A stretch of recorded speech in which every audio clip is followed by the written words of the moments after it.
আমাদের একটি জরুরি সিদ্ধান্ত মোতাবেক আমাদের যে 6 তারিখের যে লং মার্চ টু ঢাকা কর্মসূচি ছিল সেটাকে আমরা একদিন এগিয়ে নিয়ে এসেছি।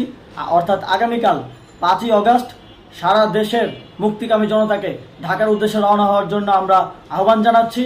যারা পারবেন, যাদের পক্ষে সম্ভব হবে, আজ রাতেই আপনারা ঢাকার উদ্দেশ্যে রওনা হয়ে যান। আমরা আগামীকাল সারা দেশের মুক্তিকামী জনতাকে ঢাকায় আসার আহ্বান জানাচ্ছি। বিশেষ করে ঢাকার আশেপাশে যে জেলাগুলো আছে আপনারা দায়িত্ব নিয়ে মসজিদের মাইকে ঘোষণা দিয়ে যাদেরকে পাবেন সবাইকে নিয়ে ঢাকার উদ্দেশ্যে রওনা হন। এই লড়াই আমাদের জন্য একটি চূড়ান্ত লড়াই।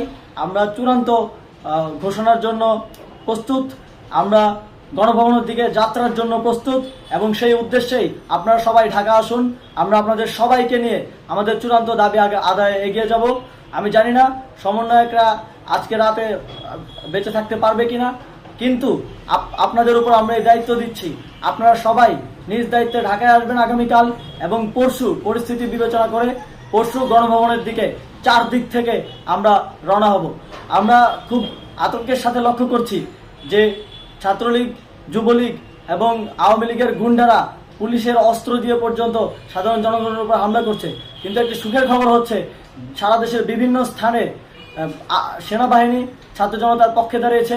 আবার কিছু কিছু জায়গায় যেমন মিরপুর ও মোহাম্মদপুরে সেনাবাহিনী ছাত্র জনতার বিপক্ষে দাঁড়িয়ে গুলি চালাচ্ছে।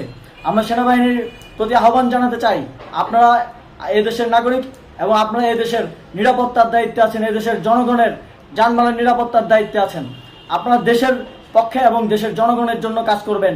কোনো খুনি সরকারের জন্য, কোনো খুনি রাজনৈতিক দলের জন্য কাজ করবেন না। এটি এদেশের জনগণ আপনাদের থেকে প্রত্যাশা করে। আমাদের এই আন্দোলনে সম্পূর্ণ সমর্থন দিয়ে হয় নিরপেক্ষ থাকুন, অথবা এই খুনি বাহিনীকে, সরকারের খুনি বাহিনীকে প্রতিহত করুন, তাদেরকে যথাযথ শাস্তির আওতায় নিয়ে আসুন। যেই কারফিউ সরকারের পক্ষ থেকে ঘোষণা করা হয়েছে, আমরা স্পষ্টভাবে বলতে চাই সেনাবাহিনী এই ধরনের কোনো কারফিউ বাস্তবায়নের জন্য মাঠে না নামে।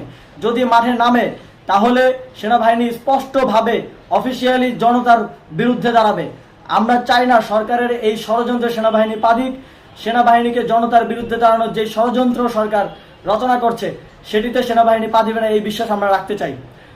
আওয়ামী লীগ আজ সারা দেশে তাদের খুনি বাহিনীকে নামিয়ে দিয়েও ছাত্র জনতার প্রতিরোধের মুখে টিকতে পারেনি।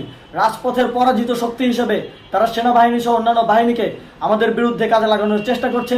এই চেষ্টাকে, এই ষড়যন্ত্রকে ব্যর্থ করতে হবে এবং আগামীকাল সারা দেশে মসজিদে মসজিদে ঘোষণা দিয়ে ঢাকার উদ্দেশ্যে আপনারা রওনা হন। প্রত্যেকটি পরিবার থেকে অন্ততপক্ষে একজনকে ঢাকার উদ্দেশ্যে রওনা করে দিন, এই ইতিহাসের সাক্ষী হতে, একটি নতুন বাংলাদেশের অভ্যুদয় ঘটানোর একজন কর্মী হতে।